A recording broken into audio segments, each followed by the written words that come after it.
Ya. Amigos, hola. Para los que se estén conectando aquí mientras estoy poniendo la programación de la semana, que está en la cabecera del Facebook, ahí la pueden revisar. Bueno, hola, buenas tardes.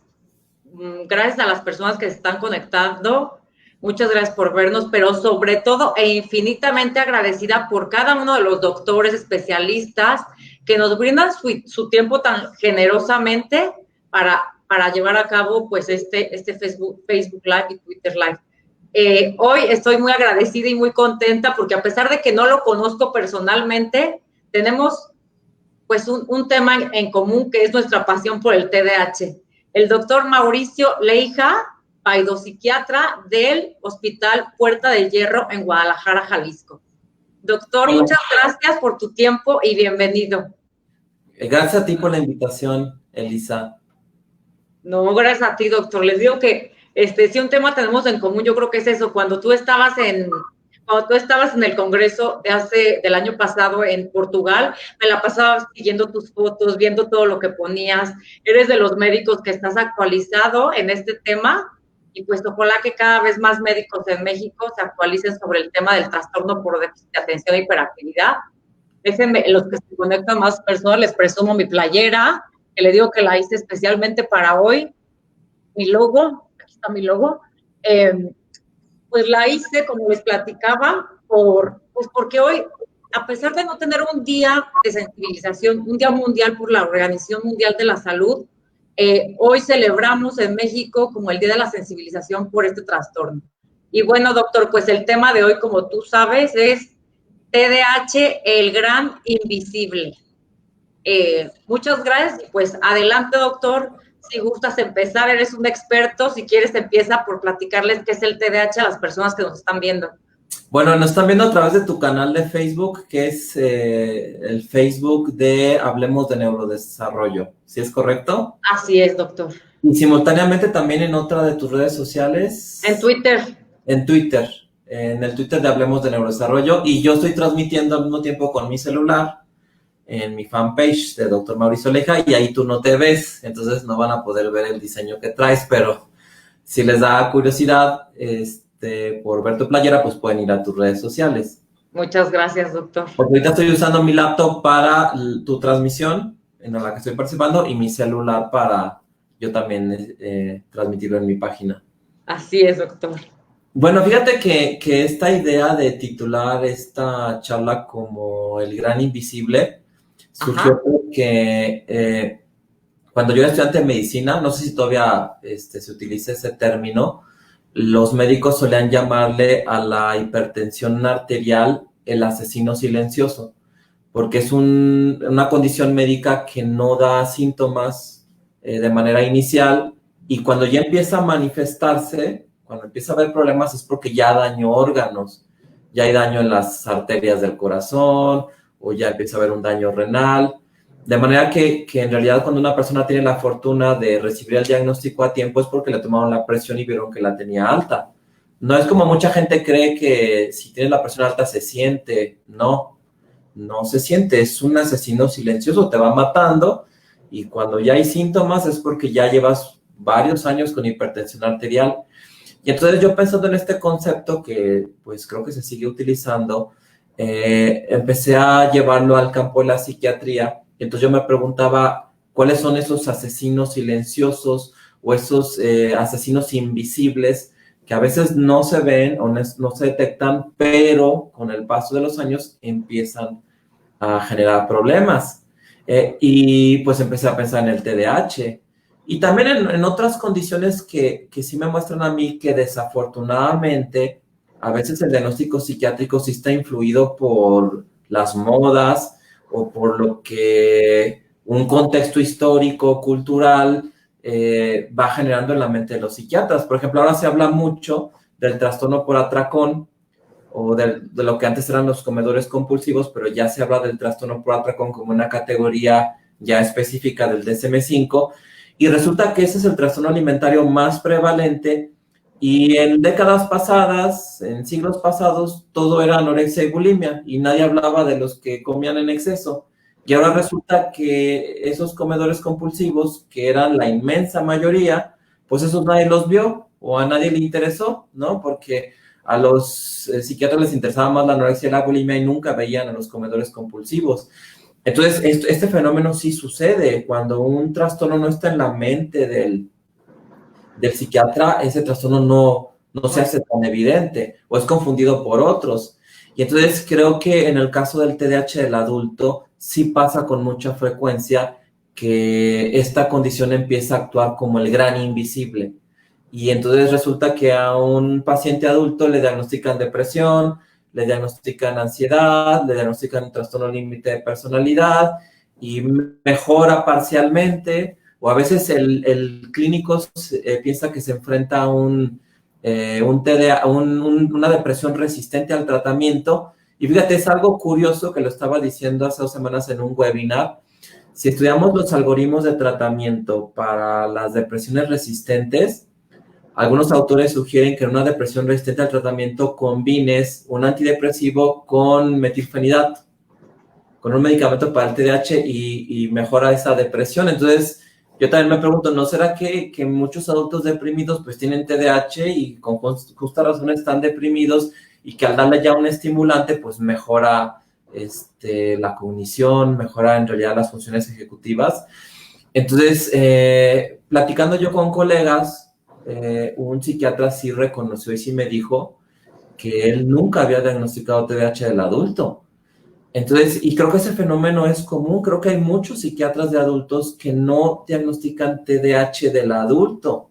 Y de hecho, durante la formación médica y durante la residencia en psiquiatría no se habla mucho de TDAH del adulto. Y para muestra basta un botón. Podríamos ir ahorita mismo a cualquier institución de salud mental, por ejemplo, donde hay pacientes hospitalizados por algún trastorno mental y revisar los expedientes y prácticamente podríamos apostar de que en ninguno va a aparecer el TDAH como un diagnóstico. Va a aparecer esquizofrenia, problemas ansiosos, afectivos, pero nunca se considera el TDAH. Y que también eso en parte se debe a que la investigación en TDAH sí ha estado muy enfocada en niños desde principios del siglo XX. Y que todavía hoy en día, si revisamos los criterios del DSM-5, pues los criterios son para niños. Entonces, pues a cierto punto los psiquiatras de adultos tienen razón en no diagnosticar en adultos si los criterios del DSM-5 están diseñados para ser aplicados en población infantil, ¿no? Ya se requiere ser como muy, pues casi como muy detectivesco para decir, no tendrá TDAH este paciente que está muy deprimido, que está muy ansioso, que tiene rasgos límites de personalidad. Entonces yo creo que así como la hipertensión arterial en la medicina interna viene a ser ese asesino silencioso y que da problemas renales, problemas cardíacos, etcétera, etcétera, creo que el TDAH viene a ser como un tronco que con el paso de los años empieza a ramificarse y esas ramitas les damos nosotros el nombre de categorías psiquiátricas, las tratamos pero nunca identificamos el problema principal o le damos tratamiento. Por eso creo que es el gran invisible. Estoy totalmente de acuerdo. Para las personas que nos están viendo, porque hicimos una gran convocatoria para que nos acompañaran en estas jornadas que vamos a tener del 13 al 28 de julio, doctor, me gustaría que les explicaras qué es el TDAH, porque yo creo que algunos que nos están viendo ni siquiera, pues han oído qué es, pero ni siquiera saben qué es y cuáles son los síntomas en adultos. Bueno, mira, de entrada, me gusta definirlo explicando que para empezar es una abreviatura que está basado en las siglas de esta condición porque creo que es el trastorno con el nombre más largo, trastorno por déficit de atención con hiperactividad. Bueno, en el DSM-4, que es el manual que usamos hasta antes del mayo del 2013, se aparecía así como trastorno por déficit de atención con hiperactividad, con esa conjunción con. Y en el DSM-5 aparece una diagonal, que yo ahí ya me metí en problemas porque yo no sé cómo pronunciar la diagonal. Pero la hiperactividad, que el nombre correcto sí incluye la hiperactividad, por eso es que siempre es TDAH, aún en los casos en los que no exista la hiperactividad o no haya síntomas marcados de hiperactividad. Pero entonces TDAH son las siglas de trastorno por déficit de atención con hiperactividad, que es una condición que ya se está conceptualizando como del neurodesarrollo y que generalmente está muy relacionada con problemas para desarrollar el autocontrol y la capacidad de enfoque. Y como se considera un problema del neurodesarrollo, pues por supuesto que da manifestaciones en etapas muy tempranas de la vida. Los niños con TDAH son niños muy distraídos, son niños inquietos, son niños impulsivos, que les cuesta mucho trabajo adaptarse a las exigencias escolares, no nada más a las exigencias de conducta, sino también a las exigencias sociales. Y de hecho, al llegar a la adolescencia, algunos niños, o más bien adolescentes con TDAH, pues también les cuesta mucho trabajo o es un desafío adaptarse a esas exigencias sociales propias de la adolescencia. Y ahí es donde se ve que algunos chicos con TDAH también tienen otros síntomas que tradicionalmente vienen a ser considerados como parte del espectro autista, ¿no? No entienden a veces las bromas, los dobles sentidos, el sarcasmo, la ironía. La literalidad. Ajá, interpretan literalmente los mensajes, pero también en el caso de pacientes con TDAH, pues puede ser que tu concentración apenas te dé para entender el mensaje literal, ya no te da para captar todas esas señales sociales que le dan un contexto al mensaje. Entonces le batallan mucho. Realmente yo no me canso de decir que la vida de un niño o de un adolescente o de un adulto con TDAH es el doble o el triple o el cuádruple o el quíntuple de difícil en comparación con la vida de una persona que no tiene esta condición. Entonces es cuestión de tiempo para que empiecen a deprimirse, a desarrollar ansiedad, a tener problemas, que yo lo veo como dos ramas. Unos se van hacia el lado de síntomas afectivos y ansiosos y otros se van hacia el lado de desarrollar conductas negativistas, desafiantes o incluso antisociales, ¿no? Consumo de sustancias, actividades delictivas, y entonces eso es un problema serio. De hecho, considero que la mayoría de las personas que se encuentran en prisión porque han infringido la ley tienen TDAH, son impulsivos, no ven las consecuencias de sus acciones. Y bueno, el TDAH es un problema que aunque se considera que está de moda o apenas se está hablando de él, pues ya desde principios del siglo XX ya los pediatras ya lo empezaron a identificar. Y de hecho algo que me llama mucho la atención es que el TDAH, a diferencia de otros problemas de salud mental, ha recibido muchos nombres. Se la han pasado rebautizándolo.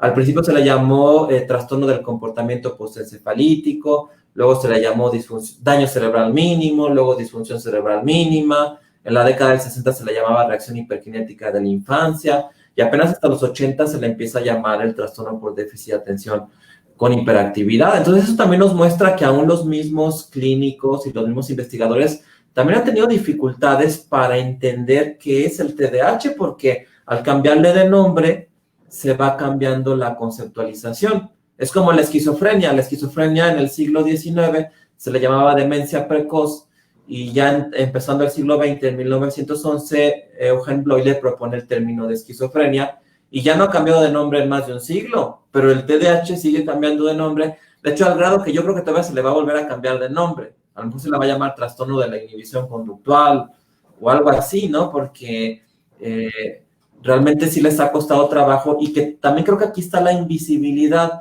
También en el caso de los niños, también se comporta como ese asesino silencioso.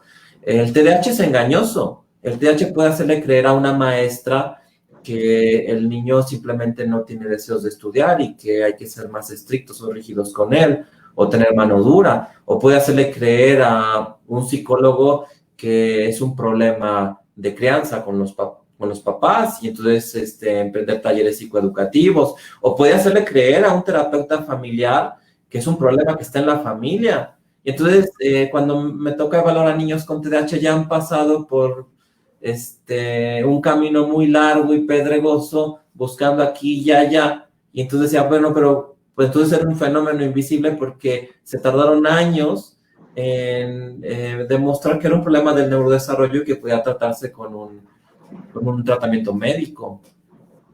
Así es, y sobre todo para las personas que nos están viendo y que a lo mejor nunca habían escuchado hablar del TDAH y que se están interesando en estas jornadas, en esta campaña de sensibilización, pues platícales un poco esas alteraciones del neurodesarrollo. Es que yo les digo, los trastornos del neurodesarrollo en gran parte son genéticos, pero también puede tener cuestiones perinatales, postnatales, ¿no? O sea, el 80% es genético, pero también puede haber cuestiones de parto.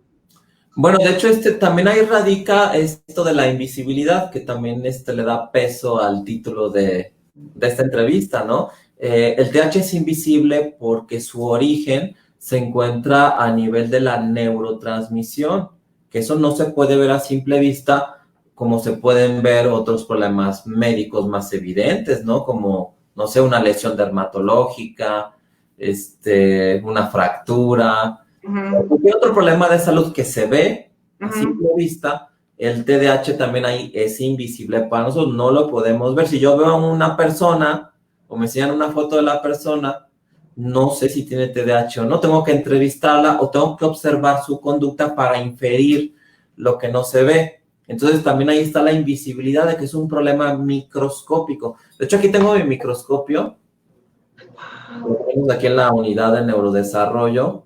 Este es un microscopio de luz convencional, pero algunos patólogos sí pueden analizar el tejido cerebral en esta laminilla, que bueno, los que han estudiado disciplinas afines a las ciencias biológicas, pues saben que se toma un corte muy, muy delgado, que va en esta laminita de vidrio, que lo conocemos como portaobjetos, y esto se pone en el microscopio, y ya podemos ver las células, ¿no? Que aquí en este corte de cerebro, pues podemos ver las neuronas, aunque no es tan sencillo verlas porque son tantas que requieren una tinción especial y realmente es como ver un estropajo enorme que ha representado un reto poderlo entender. Por eso es desde principios del siglo XX, Santiago Ramón y Cajal pues ya empezó a darse a conocer porque él demostró que las células cerebrales, las neuronas, pues son unidades independientes, que no es así como un tejido reticular que está pegado, sino que realmente cada neurona tiene su función, hace su chamba y de hecho no toca a la otra neurona. Hay un espacio entre ellas y justo en ese espacio, que después se le llamó sinapsis, pues ahí es donde está la bronca del TDAH, en el espacio sináptico, en las moléculas que hay en ese espacio, que fíjate, es tan pequeño, pero tan pequeño el espacio sináptico que ni siquiera un virus cabría ahí. El virus ya queda muy gordito para caber en una sinapsis. De hecho, la sinapsis no se puede ver en el microscopio de luz. Aquí yo no puedo ver la sinapsis. Aquí yo puedo ver las neuronas, pero yo las veo pegadas en el microscopio de luz. Yo sí creería que están pegadas. Solamente en el microscopio electrónico, que no sé por aquí donde haya uno cerca, ya se puede ver ese espacio muy, muy reducido. Okay. Y ahí es donde está el problema. La disponibilidad de neurotransmisores en ese espacio que funciona como pegamento es lo que está fallando en el TDAH. Y por eso es que el diagnóstico es clínico, porque llegar ahí sin un método invasivo,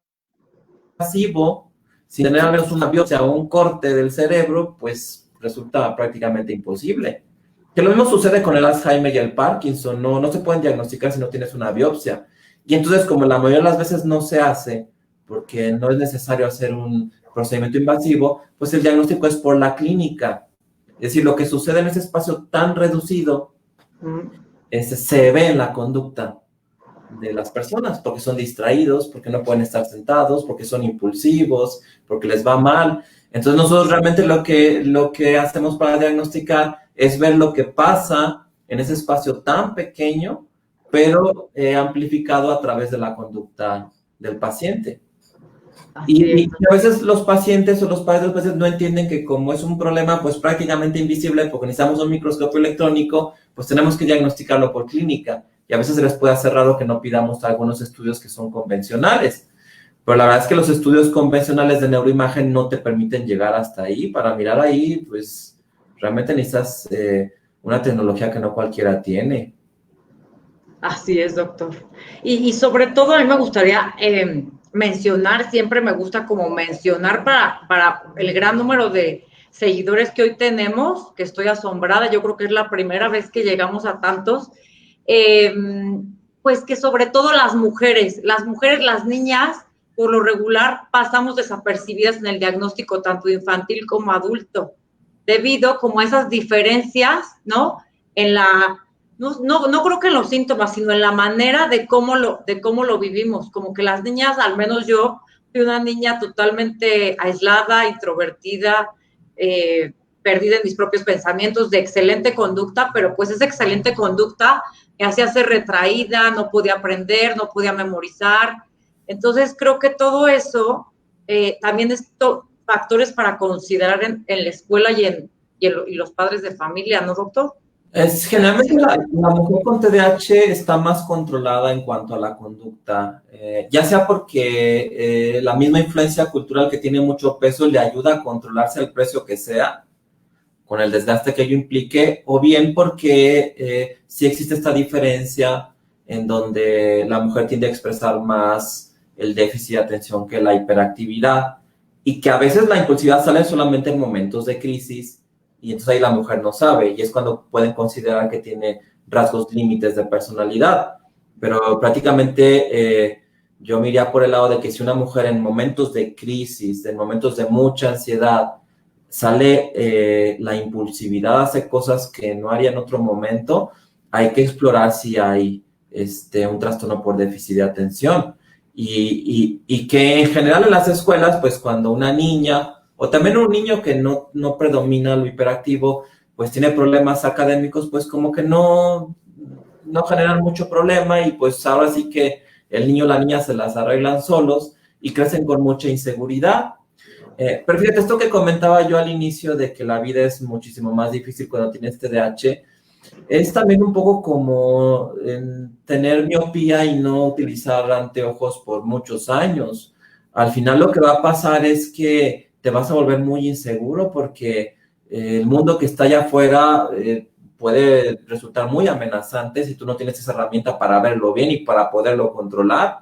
Entonces prácticamente la regla es que si una niña en donde predomina el déficit de atención llega a la adolescencia o a la vida adulta joven, va a ser una persona muy insegura, y que a lo mejor se le va a llevar años de terapia, y que sí le va a servir la psicoterapia, pero también el problema es que si nunca le detectan el TDAH, pues eso va a seguir alimentando la inseguridad.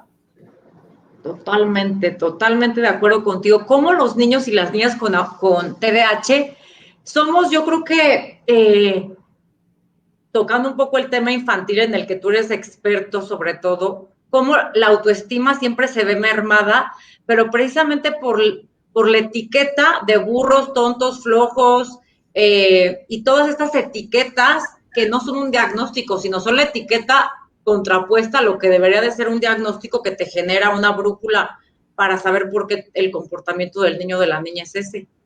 Porque fíjate, creo que estas etiquetas que todavía se utilizan sí llegan a lastimar mucho a los niños, y desafortunadamente son etiquetas que las van llevando o las van cargando por años, a diferencia de a lo mejor otras épocas de la historia en las cuales decían, bueno, el niño es burro, pero pues sácalo de la escuela y que ayude al papá en las labores del campo y santo remedio, y ahí el niño resultó muy bueno y le fue bien en la vida y ya.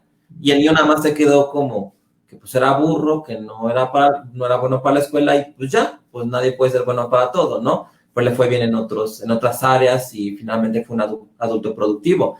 Pero una vez que se universaliza, y no digo que esté mal, el derecho de los niños a la educación, pues entonces si te ponen la etiqueta de burro, pues ya no es de que te sales de la escuela y te dedicas a otra cosa, te quedas en la escuela porque es un derecho universal. Entonces sigues siendo burro toda la primaria, toda la secundaria, toda la prepa, en la licenciatura, y entonces eso tiene un peso enorme en la salud mental de las personas. Y también es este problema de la inseguridad y la baja autoestima, pues también vuelve invisible el TDAH, porque cuando este adulto está con la inseguridad, la depresión, la baja autoestima, todo lo que da, va a la consulta de psiquiatría y ya el TDAH ya ni se ve, ya quedó eclipsado por todo lo demás. Y que generalmente los médicos que usamos un sistema muy tradicional, hacemos una historia clínica en la primera consulta, ponemos un diagnóstico y ya nos vamos sobre esa línea de todas las demás consultas. No estamos educados a replantear diagnósticos. Entonces, cuando viene el paciente a tu segunda cita, dices, va a venir Jaimita o Pedrita o Juanita, que tiene un síndrome, un trastorno depresivo mayor, caracterizado por ideas de minusvalía, y la impresión antidepresivo. Ya no dices, no será que tiene TDAH y que de ahí viene todo. Eso ya no se cuestiona. Y también a nivel psicológico, los terapeutas no están tampoco muy conscientes de esta condición, entonces tampoco la piensan, porque si fuera así, pues muchos psicólogos que dan psicoterapia podrían derivar a los pacientes con un neurólogo o con un psiquiatra para descartar o confirmar esta condición. Pues es que creo que por donde quiera que lo veamos, ya sea TDAH del adulto, TDAH del niño, un TDAH que se eclipsa por la comorbilidad que genera o por el nivel en el que se encuentra el problema, que es a nivel microscópico, por todos los lados lo vemos como un problema invisible. Y entonces realmente hay que buscarlo de una manera específica. Es decir, cada vez que un paciente cruza la puerta del consultorio, pensar en el TDAH, porque además es una condición muy prevalente. Al menos en los niños es el 5% de la población, es 1 de cada 20. Así es, y de los adultos, bueno, se dice que en general los trastornos del neurodesarrollo, yo creo que el 20% de la población mundial, eso escuché, no sé qué tan cierto sea. Pues fíjate que los trastornos del neurodesarrollo posiblemente sean la condición más prevalente de todo, hablando de todas las enfermedades, ¿no? Pero no estamos acostumbrados a verlos. De hecho, en realidad el capítulo de trastornos del neurodesarrollo que aparece en el DSM-5 en mayo del 2013 es realmente un fenómeno nuevo, en donde ahí en ese capítulo metieron lo que antes estaba en otro capítulo que se conocía como trastornos de inicio en la infancia. Entonces ahí metieron el TDAH, la discapacidad intelectual, los trastornos de tics, entre ellos el síndrome de Gilles de la Tourette, el trastorno del espectro autista, los trastornos del aprendizaje y otros menos prevalentes. Pero los investigadores se han dado cuenta que otros trastornos como la esquizofrenia, el trastorno bipolar, también son trastornos del neurodesarrollo, de manera que ese capítulo, que ahorita solamente es una sección del DSM-5, se va a comer al manual, al final va a entrar todo ahí, ¿no? Y está bien porque tener esa mirada de este tipo de trastornos como fenómenos que se van dando a lo largo del desarrollo es más científico y es muchísimo mejor para la clínica. Podemos ver más de lo que vemos si pensamos nada más en categorías. Claro, y con esto que estamos diciendo, espero que los papás, los maestros, no estén espantados. Realmente aquí la importancia de hablar de esto es que la importancia del diagnóstico oportuno en la infancia evita las consecuencias de no haber sido diagnosticado en la infancia. Por ejemplo, tú puedes ver pues cómo llegamos con depresión, ansiedad, ya con depresión severa o así, porque venimos arrastrando una vida llena de dificultades y como cuando a los niños, tú me platicabas cómo el sistema familiar, el tratamiento multidisciplinario, se involucra a la familia, la escuela, el cambio abismal que es para un niño, platícanos que es a la edad infantil bien diagnosticado. La intervención es importante. En psicofarmacología hay un término que no se utiliza mucho, pero existe, que le llaman el efecto Lázaro, haciendo alusión a esta narración de los evangelios. Bueno, creo que nada más está en el evangelio de Juan, cuando Jesús resucita a Lázaro, a pesar de que pues creían que no iba a resucitar, ¿no? Pero Jesús ordena que lo saquen del sepulcro y resucita. Entonces, en farmacología existe este fenómeno que le llaman el efecto Lázaro, de medicamentos que pueden generar un cambio muy dramático, prácticamente milagroso. Que claro que decimos que los medicamentos no hacen milagros, pero a veces sí se acercan a eso, porque en el caso del TDAH, y aquí no me dejarán mentir mis colegas neuropediatras o paidopsiquiatras, cuando un niño está muy sintomático e inicia un medicamento, sobre todo un estimulante del sistema nervioso central, ese niño puede incluso mejorar desde el primer día y su vida empieza a cambiar y se da cuenta que su vida puede ser muy diferente. Y los papás dicen, mira, Jaimito ya vimos que no es que fuera un niño muy voluntarioso, o que tuviera mala intención, o que quisiera estar siempre molestando, sino que él no podía controlarse, y este medicamento vino a equilibrar esa disfunción. Entonces se da un fenómeno muy dramático como pocas veces se ve en la medicina. Y a pesar de eso, desafortunadamente todavía los tratamientos para el TDAH siguen siendo poco conocidos, siguen estando satanizados, se habla mal de ellos. Mitificados, mitos, ¿cuántos mitos hay alrededor del TDAH? Sí, o sea, si ahorita hiciéramos una búsqueda sobre Ritalin o metilfenidato en las redes sociales o en general en Google, a ver qué sitios nos da, sí vamos a encontrar muchos sitios de internet que satanizan el medicamento o que hablan mal del medicamento. Pero, curiosamente, si entrevistamos a pacientes que lo han tomado o a padres de familia que se lo han dado a sus hijos, la mayoría van a hablar bien de sus medicamentos porque ya han vivido la experiencia de recibir este tratamiento.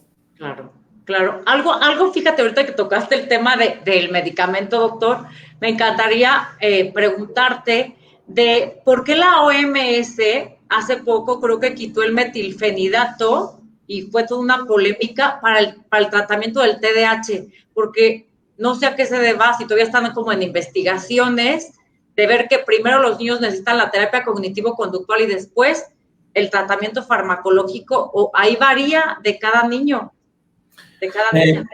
Fíjate que hoy en la mañana estaba haciendo yo una transmisión en vivo, también con motivo del día de hoy, 13 de julio, y alguien me preguntó eso, y fíjate que yo no estaba enterado, no sabía, supongo que es algo relativamente reciente, pero no sabía, entonces tengo que ir a la fuente para ver por qué dicen eso, ¿no? Ahora, la Organización Mundial de la Salud de entrada sí considera que el TDAH es una categoría por derecho propio y lo incluye en la Clasificación Internacional de Enfermedades. Le llama de otro modo, le llama perturbación de la actividad y de la atención, que de acuerdo a los códigos es el F90.0.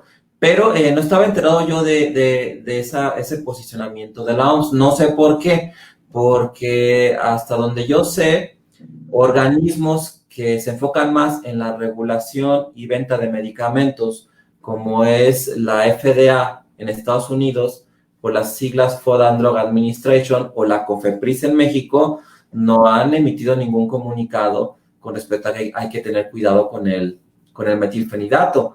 Porque de hecho yo he dicho desde hace años que el metilfenidato es un medicamento más seguro que el Tempra, porque no se ha visto a lo largo de las décadas que pueda generar algún problema que preocupe o que haga que ese medicamento sea de cuidado. De hecho, es curioso, realmente empezaron más o menos en la misma época, en la década del 40, empiezan ambos medicamentos y se empiezan a comercializar en los 50. Y desde entonces hemos tenido paracetamol y hemos tenido metilfenidato. Y lo que sí ha pasado es que la FDA se ha dicho aguas con esas presentaciones de paracetamol de 1 gramo o 1000 miligramos, que eso sí puede ser hepatotóxico.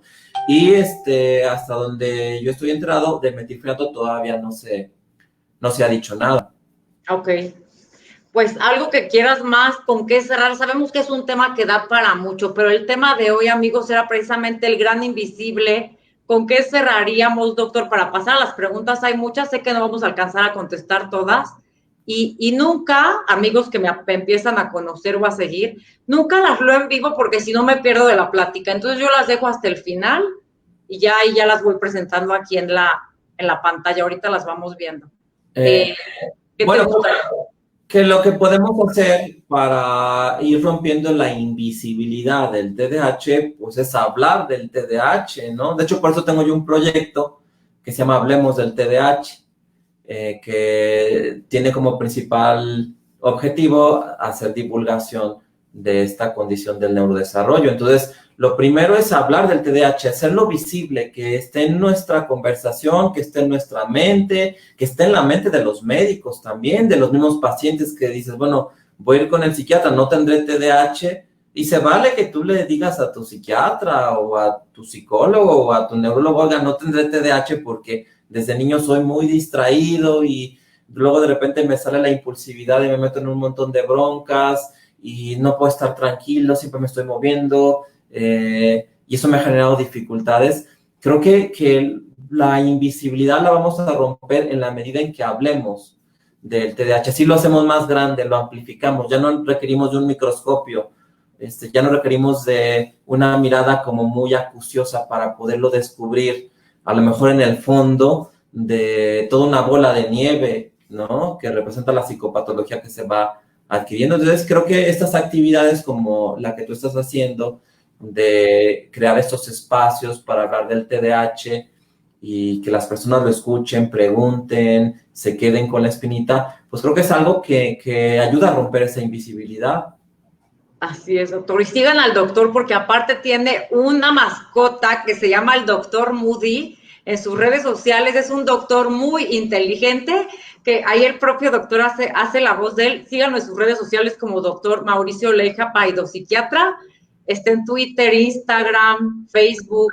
Y bueno, actualmente también me gustaría felicitarte porque de las pocas ciudades que se están preocupando como por tener una clínica especial para la conducta y el neurodesarrollo. Y pues felicidades porque acabas de inaugurar la clínica en Guadalajara. Gracias. Sí, estamos muy contentos con esta oportunidad que tuvimos de abrir este espacio, que estamos seguros que va a beneficiar a muchos niños de nuestra comunidad. Y el doctor Moody va a estar también apoyándonos en todo lo que es divulgación. Es una eminencia médica. Por eso lo estamos invitando, ¿no? Pero que no te oiga que le dijiste mascota. Perdóname. Perdón. Es un adulto mayor. Ok, es un adulto mayor. Sí, pero que nos ha apoyado mucho y creemos que el proyecto de Hablemos del TDAH va a crecer mucho gracias al doctor Moody y gracias al psicólogo Emanuel Garibay, que también ha hecho una pareja muy interesante con el doctor Moody. Maravilloso, doctor. Pues felicidades porque yo te felicito porque desde que me acuerdo y siempre te lo digo, eres de los pocos paidopsiquiatras en México difundiendo en redes sociales, lo cual hace muchísima falta en México porque nadie casi difunde el TDAH y es algo que yo te admiro muchísimo. Gracias. Eres un gran difusor y me gustaría como para terminar y pasar a las preguntas que les repito, amigos, no creo que alcancemos a contestar todas, pero ya después nos metemos. El doctor tratará de meterse para contestar las que se puedan. Sí. Me gustaría decirles que el grado de dificultad que tenemos cada uno va variando y es diferente. Mientras más sufres con el TDAH, más requieres una intervención lo antes posible, porque muchas personas te minimizan como que, yo también tengo olvidos, bájale 2 rayitas, o yo también, a mí también se me olvidan las cosas, así como, ya no, esto es como de latosa o de intensa. Y la verdad es que yo creo que si el TDAH no te produce sufrimiento, pues qué bueno, felicidades. Pero hay unas personas que tenemos muchísimas dificultades de inhibición, de tomar decisiones, de priorizar, organizar, planear, del tiempo, de memorizar, de atención. O sea, son tantas las cosas en las que nos puede llegar a arrastrar este trastorno que también me gustaría que lo veamos cuando tenemos la intervención oportuna en la infancia como algo positivo y como dentro de la neurodiversidad y saber que todos nacimos con una alteración neurológica y que todos tenemos fortalezas y talentos, pero que si somos en la infancia somos bien atendidos por un especialista como tú, vamos a poder sobresalir muchísimo a estar cada vez tropezándonos y cayéndonos. Y no hay que prestar mucha atención a comentarios de personas que no conocen sobre el tema, porque en mi opinión hay 3 maneras de entender el TDAH. Una, estudiando y convirtiéndote en un experto, como los que nos dedicamos a esto. 2, padeciéndolo, que tú digas, pues yo vivo con el TDAH, pues pregúntame, pues claro que creo en eso, si me hace padecer. O teniendo un hijo con esta condición. Pero quien no está en estas 3 categorías o en esos 3 grupos puede opinar todo lo que quiera, pero no va a entender el TDAH, no sabe lo que es. Y entonces no sería bueno darle mucho peso a sus opiniones como para que una persona que sí lo padece o que sí tiene un hijo con TDAH opte por medicar o no medicar o tomar X o Y decisión. Así es, doctor. Pues muchas gracias. Mira, te voy a poner aquí a todos los que nos están viendo infinitamente agradecida. Aquí les voy a poner todos los comentarios. A Fonsi, a Carla, Luis Bernardo, hay como todos recomendándonos, antes de vernos, Julia, buenas tardes desde Tepic, desde Perú, buenas noches, no se escucha, bueno, yo sí escuchaba, saludos desde Agua Prieta, Sonora, gracias, desde Veracruz, Jardín Integrador, soy educadora, ay, qué bonito que los educadores se formen, felicidades, qué importante, ¿verdad, doctor? Sí, claro. Oaxaca, buenas, Coatzacoalcos, Diana Cervantes, Estado de México, gracias, Coacalco, gracias, Esperanza, Querétaro, aquí estamos, gracias, buenas, desde Milpa Alta, gracias por vernos, Alexa, saludos, déjame ver si hay alguna pregunta, me voy bajando, Usaer, gracias, de Educación Especial, Chío Ríos, muchas gracias por vernos a todos los maestros, educadores. ¿A partir de los cuántos años se puede diagnosticar el TDAH? Mira, en esta pregunta, si se la hace a varios psiquiatras o neuropediatras, no van a estar de acuerdo. Hay un factor ahí de confusión. Mi opinión es que el TDAH se puede diagnosticar a cualquier edad por la simple y sencilla razón de que es un problema con el que ya naces o que adquieres durante la etapa perinatal. Aquí la cuestión es de que se puede, pero representa un reto para el médico el saber distinguir cómo se manifiesta el TDAH en un bebé, cómo se manifiesta en un lactante, cómo se manifiesta en un niño que apenas empieza a caminar, cómo se manifiesta en un preescolar, porque eso va cambiando. Y como decíamos, los criterios diagnósticos se han desarrollado para niños en etapa escolar y eso afecta el diagnóstico de TDAH del adulto, porque esos criterios como que no encajan también en la vida del adulto y tampoco encajan también en niños muy pequeños.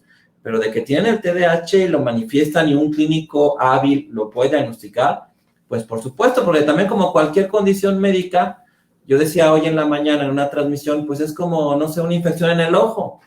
Puede haber un bebé con una infección en el ojo, o un niño, o un adolescente, un adulto, un abuelito de 100 años con una infección en el ojo, y ya, y el médico puede diagnosticar una infección en el ojo. El TDAH ya lo traes.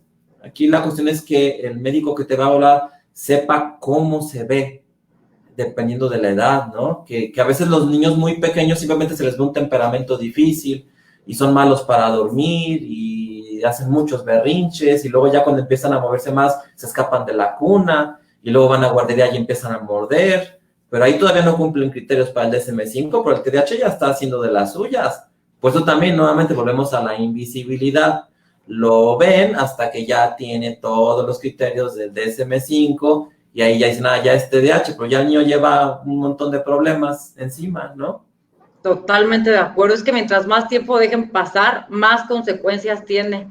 Gracias a todos los... Mira, aquí hay otra pregunta. ¿A qué edad se empieza la medicación? Aclarando que no todo el mundo necesita medicación. Claro, eso es como cualquier problema de salud. Puedes medicarte, puedes no medicarte, dependiendo de la gravedad. La necesidad de medicaciones en grados, hay una jerarquía. Pero realmente la medicación se puede iniciar en el momento en que sea necesario. Claro, hay que vigilar los efectos secundarios, la dosis que le vas a dar a cada niño. Nosotros tenemos parámetros para fijar una dosis dependiendo del peso, dependiendo de las características del paciente, pero en realidad no hay que esperar a que el niño ya cumplió 6 años y justo en su cumpleaños 6 ya le vamos a dar su metilfenidato. No, no es así. Así es. Gracias, muchos maestros de la USAER, gracias. Ari Villa, fíjate esta pregunta, ¿serviría de algo obtener la etiqueta? Y vuelvo a insistir, es que el diagnóstico no es una etiqueta, el diagnóstico más bien el nombre te da como la brújula, como cuando estás lentes y te pones lentes. Es que también se ha satanizado mucho ese tema de ponerle un nombre a las cosas y entonces el término de etiquetar se ha vuelto muy negativo en el ámbito como psicoterapéutico. Y sí entiendo que a lo mejor en algunas corrientes de psicoterapia se han casado mucho con la idea de no etiquetar, pero los que trabajamos con esos trastornos y los pacientes también no nos dejarán mentir, cuando tú le dices a un paciente, ¿sabes qué? Tú tienes TDAH o tienes síndrome de Asperger o espectro autista, los pacientes descansan y dicen, ahora entiendo todo, ahora todo cuadra, ahora entiendo lo que me pasaba y qué bueno, y estoy contento. Y bueno, a lo mejor no me da gusto tener eso, pero ahora ya entiendo y entonces ya puedo hacer algo, ya puedo tener más responsabilidad, emprender alguna acción, porque ya sé que así se llama lo que tengo, que es algo que existe, que es algo real. El quitar la etiqueta puede ser perjudicial también.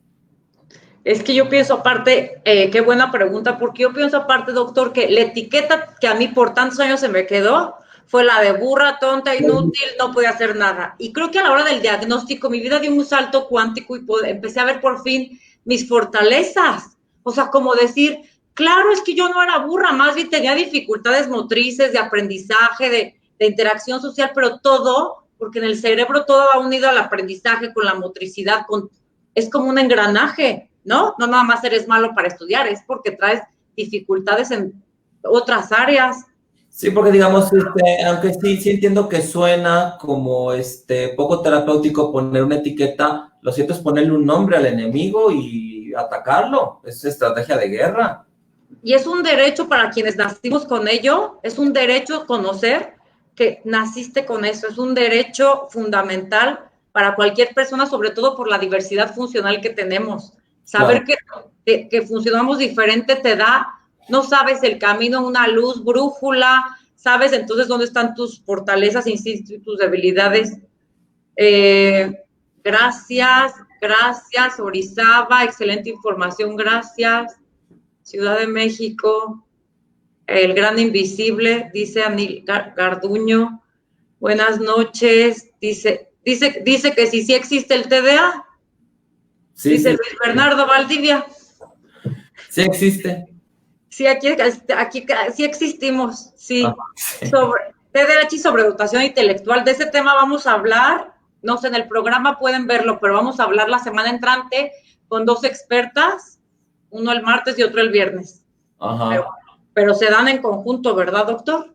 Sí. Sí. Gracias.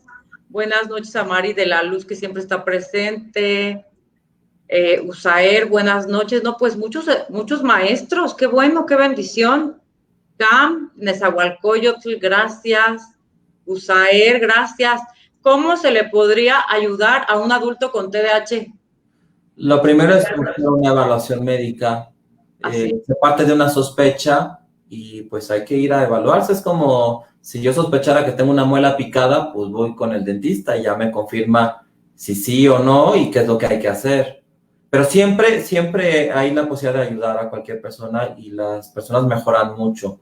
Claro, entre más temprano lo trates, mejor pronóstico, pero nunca es tarde. Si tienes 60, 70, 80 años y sospechas que tienes TDAH, busca atención especializada y tu vida va a ser mejor. Yo no me canso de decir eso que dice el doctor, nunca es tarde. Si no nos fuimos diagnosticados en la infancia, nunca es tarde, la vida te cambia abismalmente. Dice que qué terapias, Areli, qué terapias son las más adecuadas para las personas con TDAH. Bueno, hablando de terapias, si es que nos vamos a terapias psicológicas, porque también el fármaco es una terapia, yo prefiero individualizar los casos porque dentro de mi quehacer clínico, que trabajo mucho con niños, pues hay niños que a lo mejor solamente se requiere un abordaje educativo con los papás y al niño la medicación, o hay casos donde hay que entrarle a terapia de pareja con los papás, o hay que entrarle con terapia familiar, ¿no? Es decir, ese niño es una mente en desarrollo que está creciendo en un contexto. Hay que conocer ese contexto para ver qué modalidad de terapia es la más adecuada. Así como no te podría decir, bueno, el Ritalin es lo mejor para todos los niños. Tampoco te podría decir que una escuela de psicoterapia o una modalidad de psicoterapia es la mejor para todos los niños. Habrá que individualizar el caso y ver qué tan necesario es un tratamiento, o qué tan necesaria es una intervención. Yo soy de la idea de ser buen administrador. Hacer lo mínimo necesario para que el niño se sienta bien, porque también me ha tocado ver niños con TDAH que tienen la agenda muy llena de terapias y recursos para ayudarles y que a lo mejor no son tan necesarios, y entonces también tú rompes con la normalidad del niño, porque mientras otro se va a jugar fútbol, el otro va a su terapia psicológica o a su apoyo pedagógico o a la cita con el psiquiatra.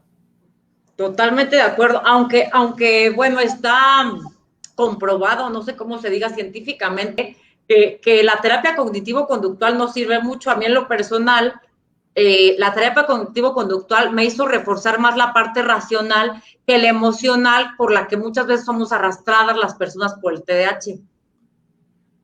Ok, mira, yo soy psicoterapeuta sistémico, entonces yo voy a hablar desde mi epistemología sistémica. Claro, así es, doctor, tú eres sistémico, toda la terapia es multifactorial, ¿cómo se dice? Eh, eh, buenas noches, Usaera. ¿Y cuántas personas? Dice, ¿qué estudios que tendrían que hacer con jóvenes o adultos para diagnosticar el TDA? ¿Qué estudios se tendrían que hacer? Lo primero es la clínica, y eso es un principio de la medicina desde los inicios de la humanidad. Ir con el doctor, que el doctor te vea, platique contigo, te pregunte tus antecedentes, y el doctor puede hacer el diagnóstico por la pura clínica. Que el término clínica significa estar ahí en la cama del paciente, observarlo y decir, tienes esto. O bien, si un médico considera hacer algún estudio, pues ya lo indicará, ¿no? Pero realmente no es necesario que las personas que tienen TDAH sus familiares sepan qué estudios hay que hacerle, ¿no? Tú ve con el doctor y el doctor ya sabrá qué te pide. Y aparte, a mí me gustaría también decirles que luego no todos los psicólogos, psiquiatras y neurólogos saben de TDAH, porque mi experiencia fue pasar por varios y nadie sabía. Entonces, contáctenos, estamos empezando a hacer un directorio de especialistas, y si no, contacten al doctor Mauricio, pues a él está en Guadalajara, y tú puedes atender, el paidopsiquiatra atiende niños, adolescentes y adultos. Sí, exacto. Así es. Gracias, Rosita, una explicación muy clara. Dice Ani, ¿cuál es la forma adecuada y con quién acudir para un adecuado diagnóstico? Bueno, lo principal sí es que sea un médico, porque digamos, no hay duda que el TDAH es una condición médica. Por eso yo traía aquí mi microscopio y mi laminilla y todo, ¿no? Es un problema que tiene que ver con cómo está funcionando el cerebro y con moléculas. Y aquí, pues, en realidad, como cualquier condición médica, pues no puede estar monopolizada por una especialidad. Aquí coincidimos tanto psiquiatras, sobre todo psiquiatras infantiles, porque vemos muchos niños con TDAH, y neurólogos, sobre todo neuropediatras o neurólogos de niños, porque también se detecta mucho este problema en la infancia. Pero también un médico familiar, un pediatra o cualquier médico con experiencia en esos trastornos puede hacer el diagnóstico y puede empezar un tratamiento. Así es. Muchas gracias, doctor. Pues esta pregunta no la entiendo. ¿Cuál es el diagnóstico más efectivo para identificar el TDAH? Pues yo creo que ya contestamos, ¿no? ¿Cuál sería el diagnóstico más efectivo para identificar el TDAH? Pues no entiendo la pregunta. Sí, yo tampoco. Pues es que el diagnóstico en sí es obtener que tienes TDAH. Gracias a todos los del USAER, gracias infinitas, maestros, por conectarse y por querer aprender más del TDAH. Noemí Conecta, nuestra amiga de Perú querida del Círculo de Apoyo al Neurodesarrollo, síganla. Te manda a saludar, doctor, ¿sí viste? Sí. Saludos a Noemí. Rosita dice, la invisibilidad es lo más duro para nosotros los TDAH. Sobre todo, también yo diría que invisibilidad en el sector laboral, no solo en el escolar. Sí, claro, sí, por supuesto. Es un tema que te afecta en todo, porque yo recuerdo en la infancia el bullying y el rechazo que obtuve por mis dificultades de aprendizaje. Y yo creo que desde ahí me empezó también como este trauma, este trastorno de estrés postraumático complejo, que era toda la vida sentirte humillado, rechazado por no saber contestar, desde ahí como que empezaba a disociarme, como por decir, me quiero desaparecer por quedar toda la vida en ridículo, por ser la que no sabía contestar bien la tarea o no sabía contestar bien todo, porque no tenía como retención. Entonces, por eso todo eso va afectando la autoestima. Exacto, sí. Sí, en el impacto en el ámbito laboral, en las relaciones de pareja, en cosas tan cotidianas como la conducción de un vehículo, el TDAH ahí está presente. Entonces el gran invisible, pero ahí te lo llevas para todos lados y te genera problemas en muchos ámbitos. Totalmente de acuerdo. La edad ya volvieron a preguntar, bueno, es que volvieron a preguntar la edad para el trastorno, pero se dice que a partir de los 6 años, pero dice el doctor que antes, lo antes posible. El 4 decía que el diagnóstico, que para hacer el diagnóstico tendría que haber síntomas antes de los 7. pero antes de los 7 tenía que haber ya síntomas porque no se valía que tú a los 7 empezaras con TDAH. Pero ahí solamente te decía que había como un límite de edad, pero para empezar a contar las manifestaciones. Pero en realidad, pues el TDAH, pues tú naces con él. Realmente si tuviéramos los instrumentos, las habilidades, la capacidad, y espero que para allá se vaya, se podría diagnosticar el TDAH desde el primer día de nacidos, porque eso el niño ya lo trae. Es como el tipo de sangre, ya naces con ese tipo de sangre. Estoy de acuerdo, mientras más investigación haya, más científicos, todo eso nos va a ayudar a vivir mejor. Estoy impresionada, muchísima gente del USAIR, gracias maestros, educadores, muchas gracias por conectarse. Dice Virginia TDH Tips, nuestra amiga, qué gusto ver a tantos maestros en esta charla.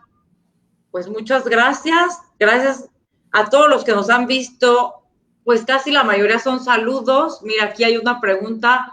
Mi hijo es justo como ese chico introvertido, educado, tranquilo, que pasan desapercibidos, con grandes dificultades para centrar la atención y concentración. 16 años ya y apenas 7 meses de acertar el diagnóstico. Sí, pero nunca es tarde y qué bueno. Exacto, yo no me canso de decirles, es que nunca es tarde, nunca es tarde, nunca es tarde. No dejen de invitar a las personas a que se diagnostiquen. Julia Velázquez, existen materiales para diagnosticar TDAH adulto, instrumentos, ya que como comenta el psiquiatra, no existe el DSM-5, este diagnóstico. Si hay un instrumento que se llama DIVA, de hecho, así como la palabra DIVA con D y B chica, si ustedes ponen en Google DIVA TDAH del adulto, les va a descargar un instrumento que es una entrevista para hacer el diagnóstico. Obviamente, lo que se recomienda es que ese instrumento se aplique por alguien con experiencia, ¿no? Pero eso también puede orientar a los interesados en cuáles son los síntomas del TDAH del adulto y qué es lo que se interroga para poder confirmar o descartar el diagnóstico. Así es, así es. Pues amigos, ya casi nos tenemos que ir. Agradecemos infinitamente sus preguntas. Dice, mi niño tiene TDAH, ¿es normal que le duela la cabeza? Pues si la está forzando mucho, a lo mejor sí. Sería lo que llamamos los médicos cefalea atencional. Es decir, como los niños que tienen TDAH tienen dificultades para hacer actividades que requieren esfuerzo mental sostenido, podría ser que si al niño se le está exigiendo mucho, o él mismo es también muy autoexigente, que también conozco niños así, que terminan con un dolor de cabeza por eso de que a lo mejor hacer una tarea de matemáticas le costó el doble o el triple de esfuerzo. Ahora, si el niño está teniendo dolores de cabeza de manera crónica, pues todos hay que ir con el neurólogo para ver si no es migraña o alguna otra cosa, ¿no? O sea, el dolor de cabeza no es parte de los criterios del TDAH. Totalmente de acuerdo, doctor. Gracias. Mira, aquí vi una pregunta interesante, sobre todo de altas capacidades. Altas capacidades y TDAH. Vamos a hablar el próximo viernes con la doctora Beatriz y el martes también vamos a hablar de eso. Recién, pues sí, yo creo que más bien es como cuestión de contestarlo en esa sesión. Pues muchísimos, muy cierto. Eso que comenta, doctor, pues gracias a todos. Dice ella, yo soy docente, comencé a investigar, encontré respuestas a mis percepciones, inicié el proceso con pruebas en psicopedagogía y fui remitida a psicología clínica y voy remitida a psiquiatra con enfoque a un TDAH severo.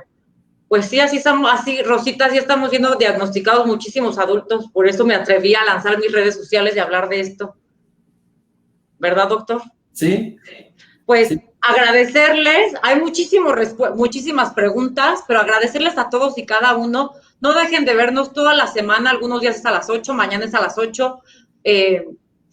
Infinitamente agradecida contigo, doctor, porque siempre sabemos que estamos trabajando de la mano y pues en lo que te podamos apoyar a ti también con muchísimo gusto. Gracias por tu tiempo, gracias a cada uno de los que se conectaron y pues maravilloso como siempre platicar contigo, me encanta, me puedo pasar toda la noche aquí si quieren platicando con el doctor. Bueno, luego síganme sus redes sociales, pásale tus redes sociales, doctor. Bueno, ahí me encuentran como en Facebook como Dr. Mauricio Leija, Dr. Mauricio Leija. En Twitter estoy como @Mauricio Leija, en Instagram como dr.mauricioleija. Tengo un canal de YouTube, que es youtube.com/Mauricio Leija. Tengo una página de internet que es paidopsiquiatra.com. Y también hemos incursionado en otros proyectos con sus redes sociales, que es el proyecto de Hablemos del TDAH. Pueden entrar a la página hablemosdelth.com y de ahí están los links para las redes sociales. Y este nuevo proyecto que es la Unidad de Neurodesarrollo y Conducta Infantil, que también tiene sus redes sociales. Y pueden ver esas redes sociales a través de la página neurodesarrolloyconducta.com.